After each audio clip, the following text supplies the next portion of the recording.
think the bald heads from Shaolin are behind this. They're scared of nobody. I inhaled. Hello? What's up, what's up, what's up? Welcome to Civil Intercourse with Tony P. Well, hello, Mr. Fancy. Are you pondering what I'm pondering? I think it's great. I hope you are in good health and that your spirit is well.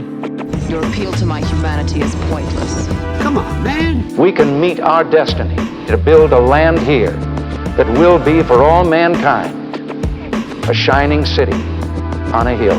So if we all believe in individual liberty, and we all believe in these rules of democracy, what is our modern argument about? Thank you again for stopping in. I really appreciate your time. Welcome to Civil Intercourse with Tony B. This is an anniversary-ish series that we're starting called The Look Back. This is volume 1, and we were going to start with a few clips from the first month and a half of the show. And it was a really wild time back then. Donald Trump had been banned from a few social media platforms, as well as many, many, many people who had supported him. January 6th was being touted as an insurrection. There was a lot of division going on. Suddenly you couldn't talk about election integrity, even though the entire time Trump was in office, you could talk about it any time that you wanted to.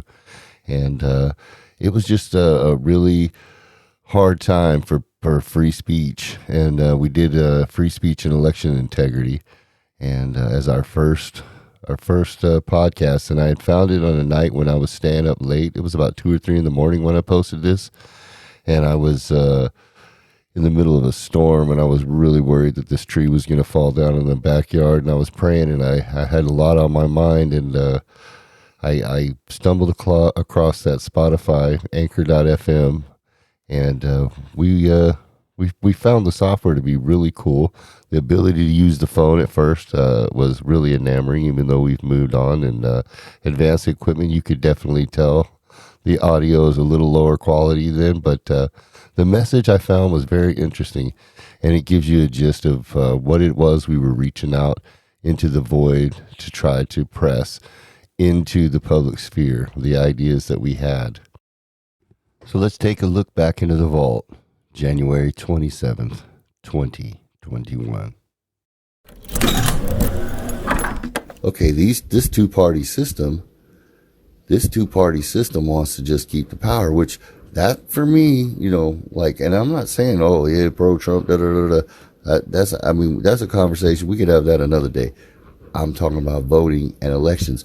I want to be able to vote for a legitimate third-party person or an independent, especially in California. We're so diverse here. We have so many different people from so many different walks of life, and so many, it's just such a robust and amazing freaking place and a pool of people, and to keep having the garbage that we have, excuse me, I don't mean to be crass about people, because, these are people spending their time, but I just, we could just say, hey, go get a job, and, let's get, there's people, I know people within my job and people on my friends list, on my different social media groups that are more qualified than a lot of these elected officials, and would solve the problem and would be efficient.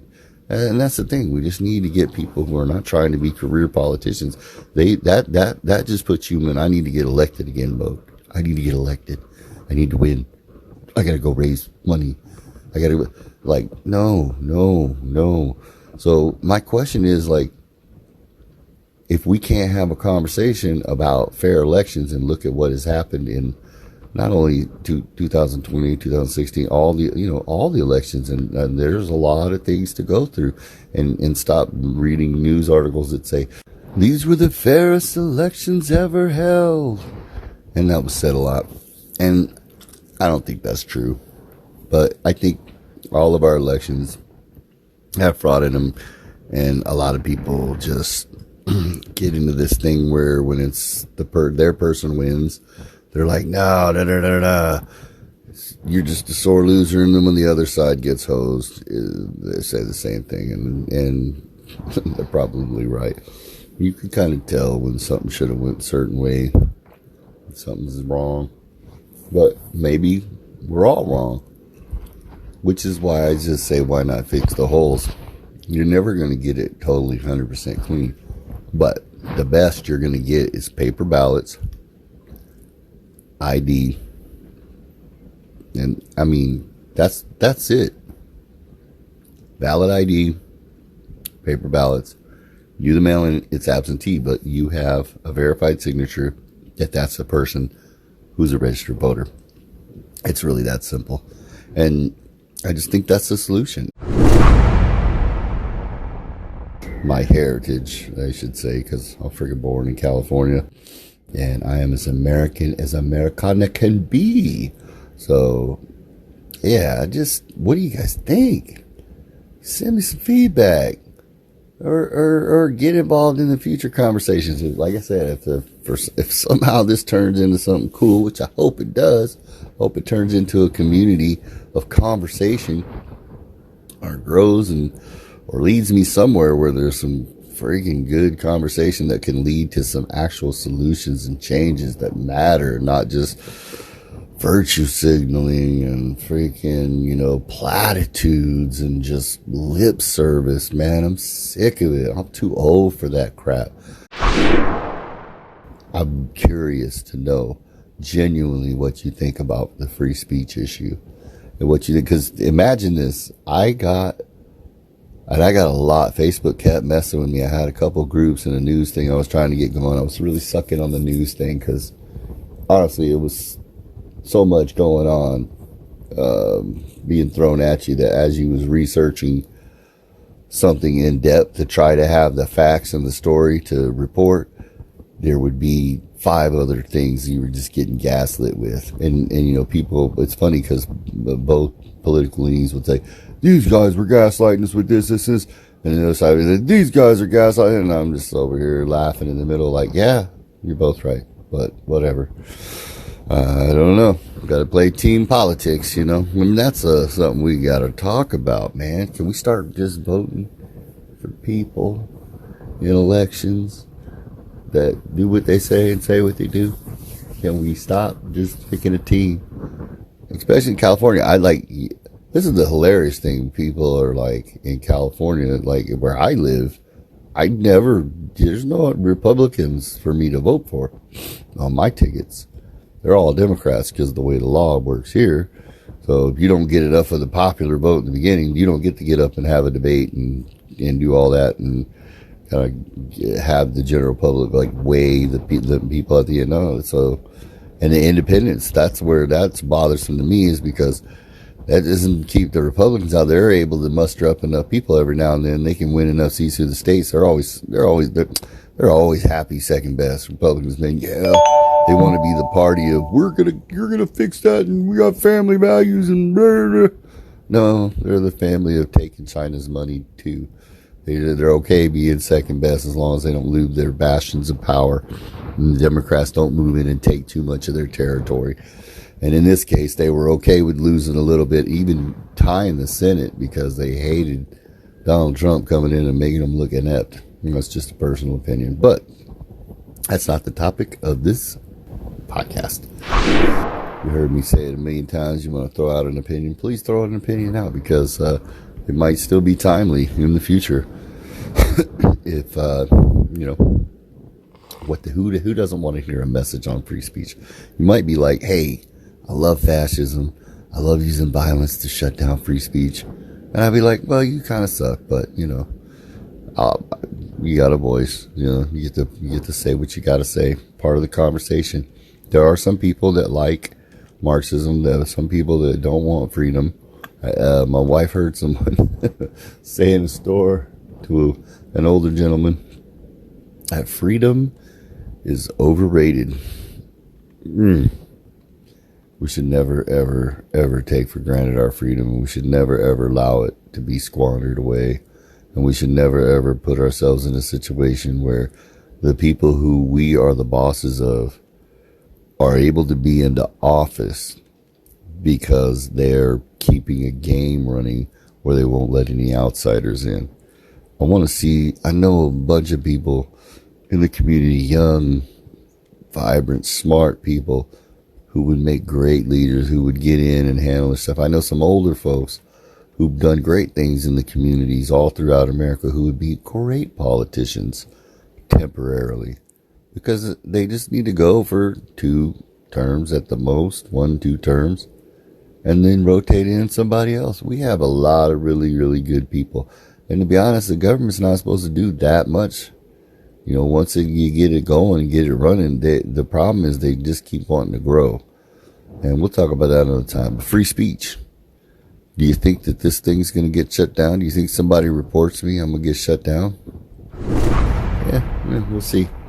See how that all works out for Facebook, their censorship and their customers, because, you know, they're supposed to be a public square, and unless you're breaking the law or inciting violence, which is kind of a loose term nowadays, apparently, saying we're going to go peacefully marches, apparently inciting violence. But anyway, I digress. I'm going to bounce out. You've been listening to Civil Intercourse with Tony B. I really appreciate you dropping in. And like I said, hit me up. I appreciate you. Have a great one. It's 2-something, and I'm looking like this tree is going to fall out here in my backyard, man. I am freaking out. This thing is swaying back and forth, and I'm looking at these power lines and everything going through. My next podcast might be on making dang sure that your house is rain and storm ready, on the consequences of not doing so. Hopefully not.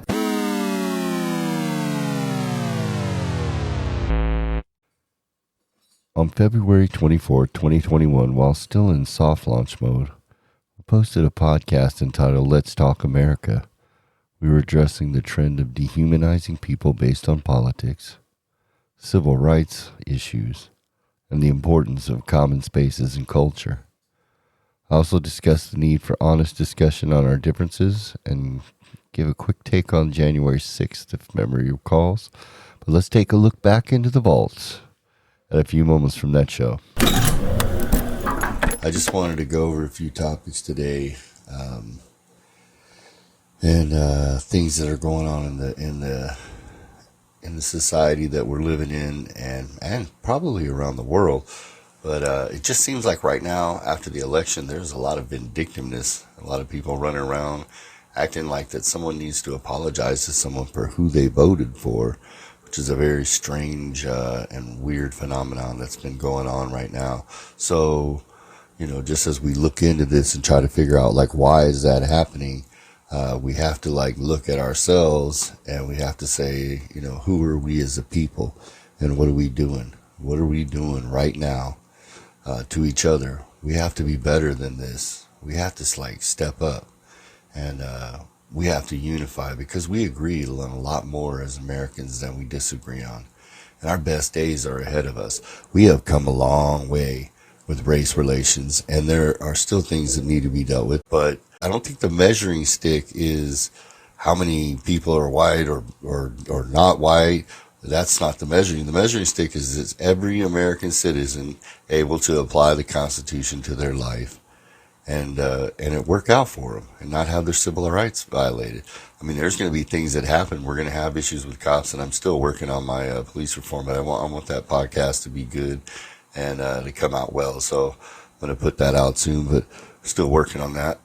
But just where we are right now, we're just in such a weird, you know, you look at our homegirl from The Mandalorian that lost a great show. Like, I don't look at any entertainer as what their politics are, so I ignore their politics, sports people, everything, because I need a break. Like, I'll mute the TV. I don't need any of the politics stuff, because I spend my free time writing congressmen, writing senators, talking to my city council members and representatives, and constantly trying to make changes in my community, volunteering, getting involved in things that when I want to go to a concert, or I want to go to see football or basketball, or if I want to go somewhere, I need a freaking break.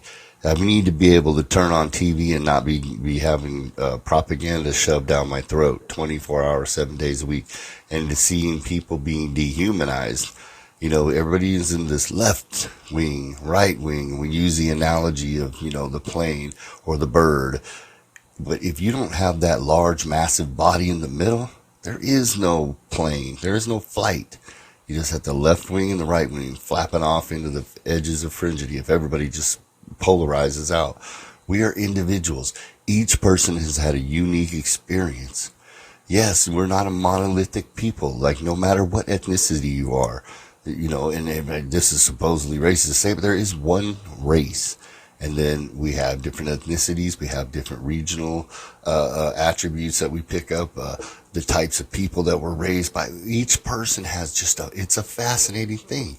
And we all have basic human natures and instincts and struggles, but we also are very, very, very, very unique. No two people are exactly alike, and that should be welcome. And both parties used to be a lot more tolerant.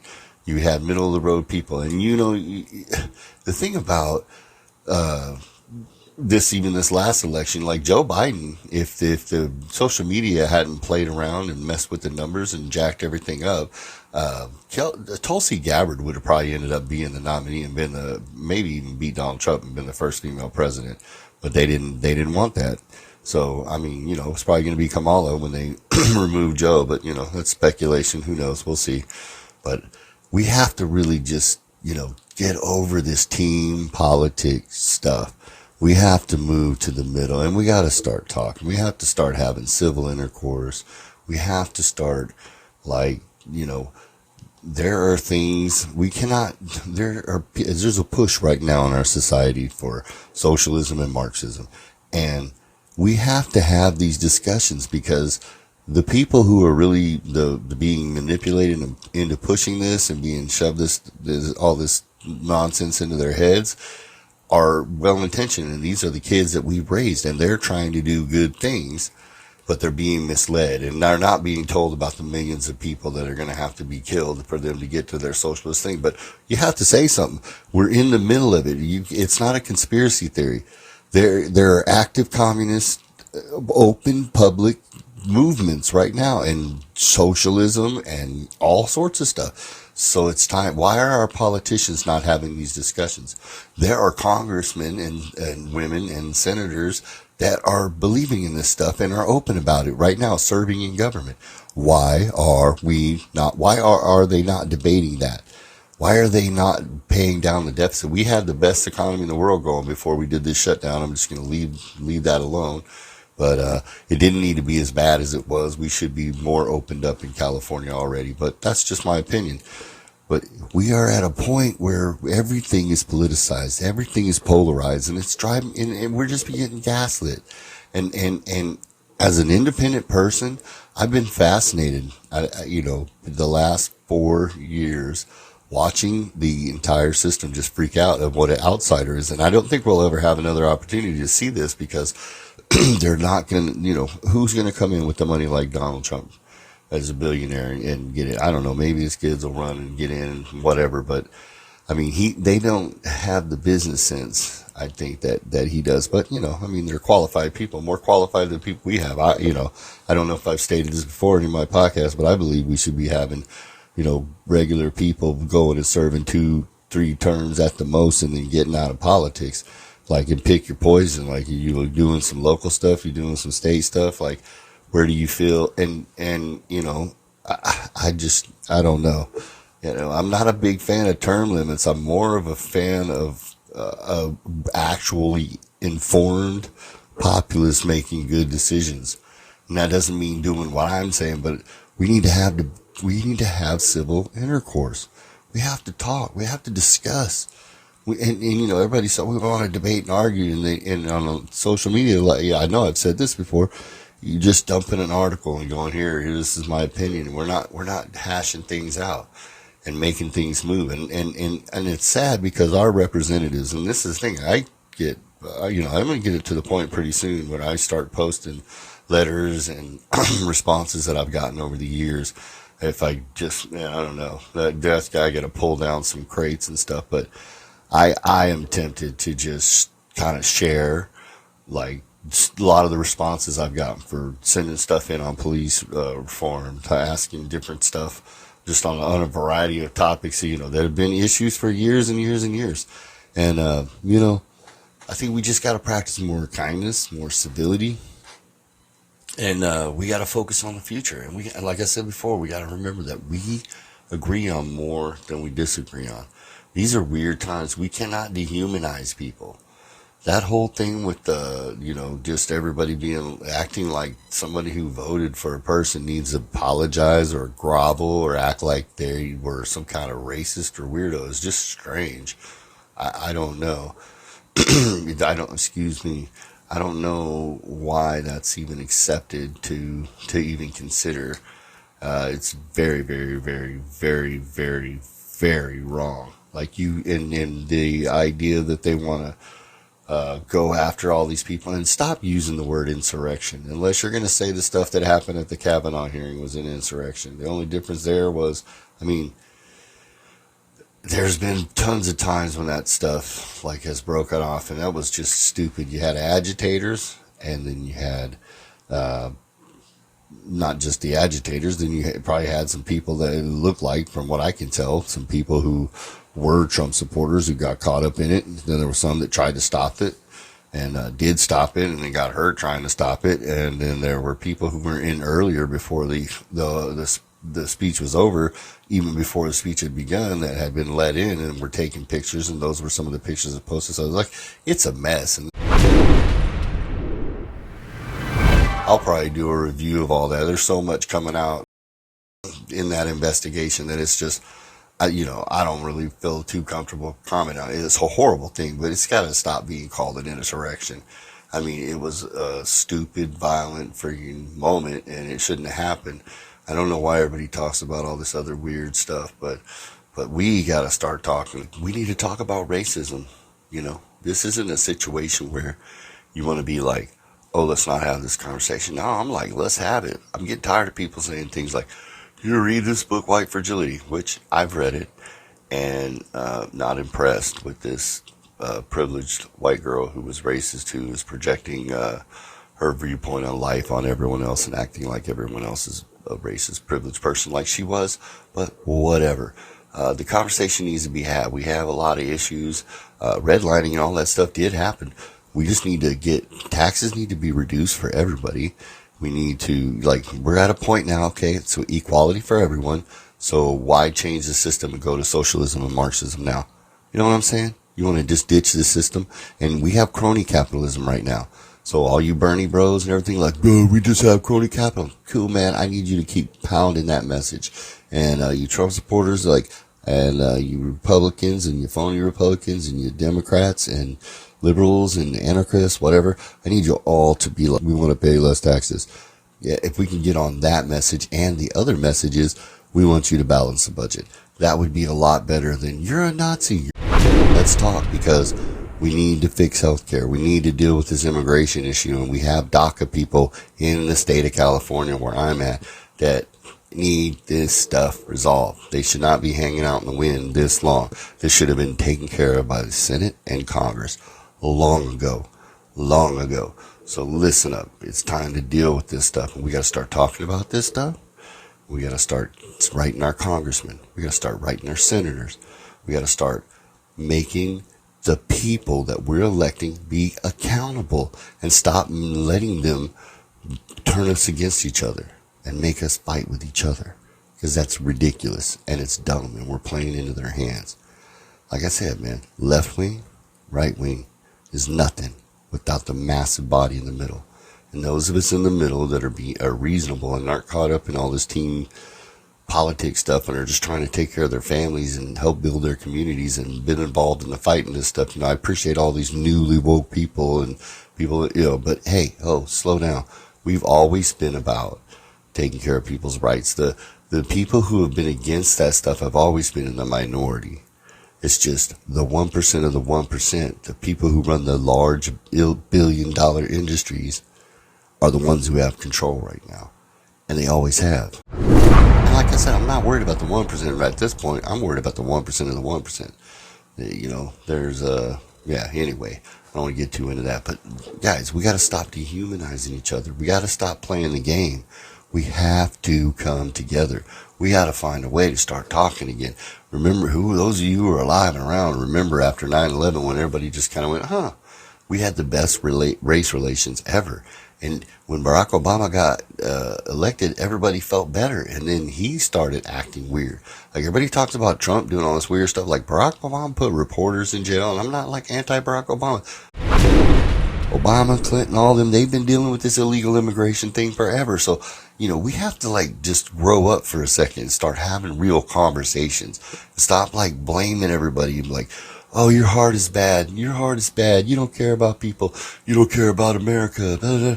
No, man, that's what they want. They are framing the narratives all the time to get everybody upset at each other. They're not giving you the news. They're giving you stories. And those stories they're not good. So let's focus in. Let's be cool to each other. Let's have civil intercourse. All right, that about wraps it up for a Look Back Volume 1. Be on the lookout for preceding volumes in this series, as well as some more new content that we have coming out. We go ahead and bug you right now. Please like and share, subscribe in any way that you can on whatever platform you're finding this on, and spread the word. We really appreciate, again, our faithful 4 listeners. I love the interaction. Thank you for joining us on the Counterpoint shows. Wish you'd grab a mic and talk, but that's okay. Your feedback is always welcome and appreciated. For those of you who just found us, we hope you become a part of the Civil Intercourse family. And like I said at the end of that last bit, let's be cool to each other.